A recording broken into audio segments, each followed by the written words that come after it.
Lapu-Lapu City Police Office Director mitataw nga wa silay nakitang pagpabaya sa habig sa hepe sa Police Station 2 nga maoy anaay hurisdiksyon sa subdivision kundiin may narondang scam hub ang taga National Bureau of Investigation. Siluan Mayroon sa report.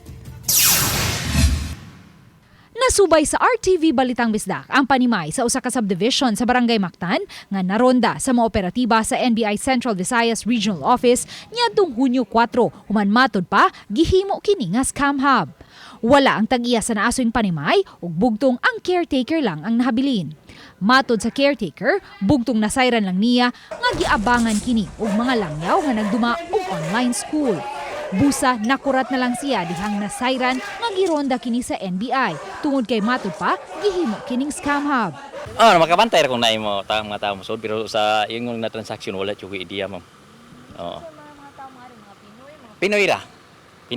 Pinoy ra sila.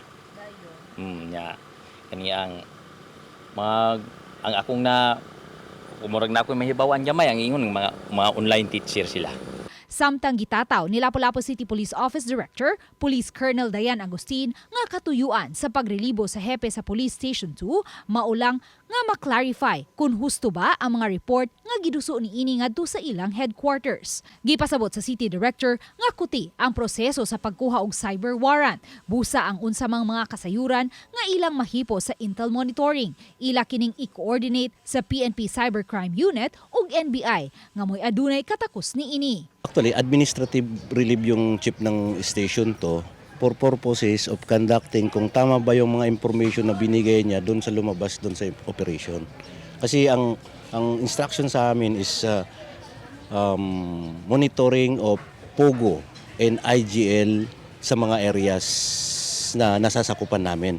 Dugang sa City Director, wala gibutang sa Police Holding and Accounting Unit ang hepe sa Police Station 2, kundi gi-assign lang una kini sa Lapu-Lapu City Police Office samtang padayon pa ang gihimo nilang investigasyon. Ang Deputy Station Chief una ang niduma sa Police Station 2. Hindi po, dito lang siya sa Lapu-Lapu. Hindi po siya maaalis dito.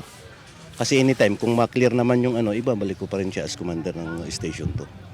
Si Mayor Junard Ahong Chan sa iyang bahin, mibutyag nga nakapatawag na sila og tigom tali sa mga officers sa mga Homeowners Association human siya makadawat og report nga may mga suspected scam hub sa pipila ka mga subdivisions. Gipasabot ni Chan nga samtang nag-umol ang dakbayan og Task Force AIBO kon anti-illegal business operations aron masusi ang mga patigayon nga may kadudahang illegal nga kalihukan apan dili lakip ang mga residential areas sa mga masusi sa mga sakop sa Task Force AIBO. Actually, ato nang napahibaw ang atong mga homeowners with regards to this, nining mga scam hub nga naa sa ila for their safety. So mo na usas mga makatabang sa gyud ang mga informant ato in the subdivisions na mga officers. Gibutyag usab ni Chan nga aduna pay pipila ka mga kadudahang scam hub sa dakbayan nga padayon nila karong gi-monitor. Si Chan ang pangu sa Regional Peace and Order Council. Siguro in the right timing lang yun na makuha na to because we already reported we are coordinating with the Bureau of Immigration. Uban ni Cleofer Lumayag ug Marlon Melgazo, Luan Merondina, Balitang Bisdak.